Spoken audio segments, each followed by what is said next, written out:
మహబూబాబాద్ జిల్లాలో దొంగలు బరితెగించారు. తొర్రూరు మండలం చీకటాయపాలెం గ్రామంలో అర్ధరాత్రి వేళ దొంగలు సృష్టించిన బీభత్సం ఇప్పుడు ఉమ్మడి జిల్లా వ్యాప్తంగా సంచలనంగా మారింది. వివరాల్లోకి వెళ్తే, వేసవికాలం వేడిని తట్టుకోలేక జనం ఆరుబయట నిద్రిస్తుంటే, అదే అదనుగా భావించిన దొంగలు వరుస చోరీలతో విరుచుకుపడ్డారు. చీకటాయపాలెం గ్రామ శివారులోని ఇళ్లను టార్గెట్ చేసిన దుండగులు రాత్రి 12 నుంచి తెల్లవారుజామున 2 గంటల మధ్య కాలయముల్లా ఇళ్లపై పడ్డారు. గాఢ నిద్రలో ఉన్న మహిళల మెడల నుంచి పుస్తెల తాడులు, నల్లపూసల గొలుసులను అత్యంత క్రూరంగా తెంచుకెళ్లారు. ఒకే రాత్రిలో ఏకంగా 3 ఇళ్లలో చొరబడి సుమారు 9 తులాల బంగారాన్ని అపహరించుకుపోయారు. బాధితులు తేరుకునేలోపే దుండగులు చీకట్లోకి మాయమయ్యారు. ఊరి చివర ఇళ్లే లక్ష్యంగా ఈ దోపిడీ జరగడం చూస్తుంటే దొంగలు పక్కా రెక్కీ నిర్వహించినట్లు అనుమానాలు వ్యక్తమవుతున్నాయి. సంఘటనా స్థలానికి చేరుకున్న పోలీసులు వివరాలు సేకరిస్తున్నప్పటికీ జరగాల్సిన నష్టం జరిగిపోవడంతో బాధితులు కన్నీరుమున్నీరవుతున్నారు. ఈ ఘటనతో మండల ప్రజలు రాత్రిపూట నిద్రపోవాలంటేనే భయపడిపోతున్నారు.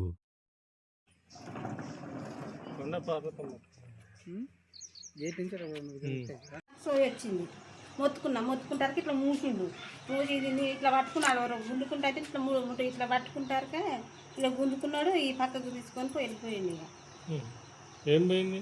పుస్తెళ్తాడు గుండ్లు పోయినాయి పుస్తెలల్లే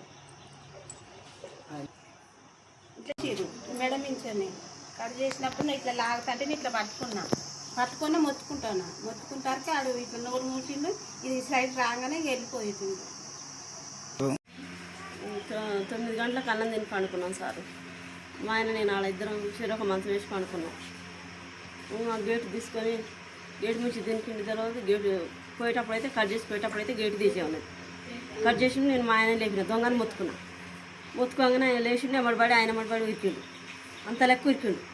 ఇక నేను వాయో బాబా దొంగల అని చుట్టూ మొత్తుకుంటే ఇక మా ఇంటి వెనక బావాలు గిట్ట వచ్చారు. ఆడిపోయింది నాకు వేసిపోయింది. ఇది ఒక 3:30 అదో 3 అంతా ఆరేసుకోవచ్చు. రోడ్లు నేర్పుకుంటున్నావు అలసిపోయినావు వచ్చినావు ఇలా పండుకున్నావు. బోధినిగా టీవీ చూసిన 9 దాకా టీవీ చూస్తా వచ్చి ఆడ పండుకున్నా.